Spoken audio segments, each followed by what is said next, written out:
at is we're somewhere between the low and the high of PE, 9 to 15 times earnings per share, and 1 to 2.1 times book value per share.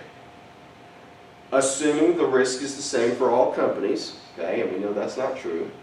If company D is growing 14% and their earnings per share will be $4 and book value per share will be $27, okay, now let's apply the multiples.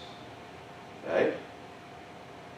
So we have earnings per share $4 times a multiple of $9, $36. That's our low price.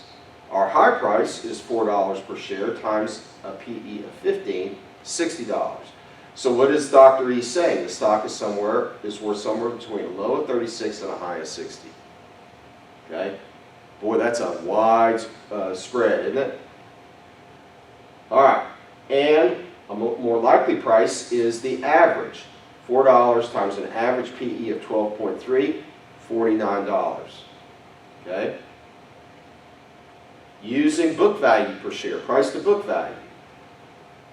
Book value is $20 times one time, a multiple of 1, or a multiple of 2.1, so somewhere between 20 and 42. So these prices are much lower than these prices. And remember what we got using our discount rate, $53. Okay? Here's a likely price somewhere around $32, which is still below the $36 here. Okay? So price to book value, man, it looks way too conservative. Now this number up here of $60 looks a little out of the range as well. Okay? So using PE to growth rate, okay, if the growth rate is 14 and the PEG ratio is 1.1, we take 14 times 1.1 times earnings per share, and we get $62. Okay?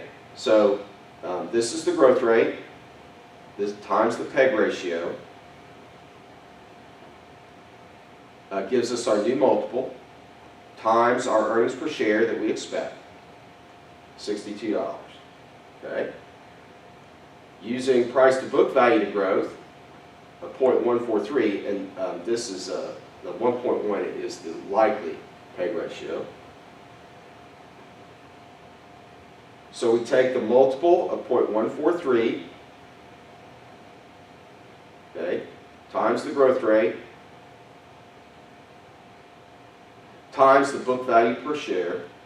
This is the PEG ratio, the price to book value to growth, times our book value, and we get $54. Whoops. Okay? So what we end up having is a range of prices ranging from a low of $20 to a high of $62. Okay? But truly, the price range is probably somewhere between the mid-40s and the low 50s. Okay? We could squeeze it down. And if we had to pick one price, I don't know, $50. Sounds pretty good to me. And compare that to the price we came up with using our discounted cash flow method of $53. And we know we're in the ballpark. Okay? Let's see. All right. So we're going to stop there and let you take a deep breath and try to understand. I want you to think about these multiples. They're not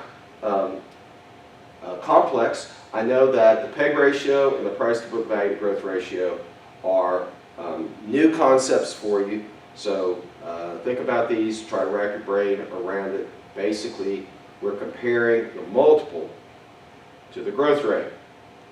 The multiple to the growth rate. To create a standard unit of measure to see what's expensive. So we can compare companies with different growth rates to see what is a fair multiple to pay for that growth. All right, let's take a break. Deep breath. You can do this. Peace out. Shalom.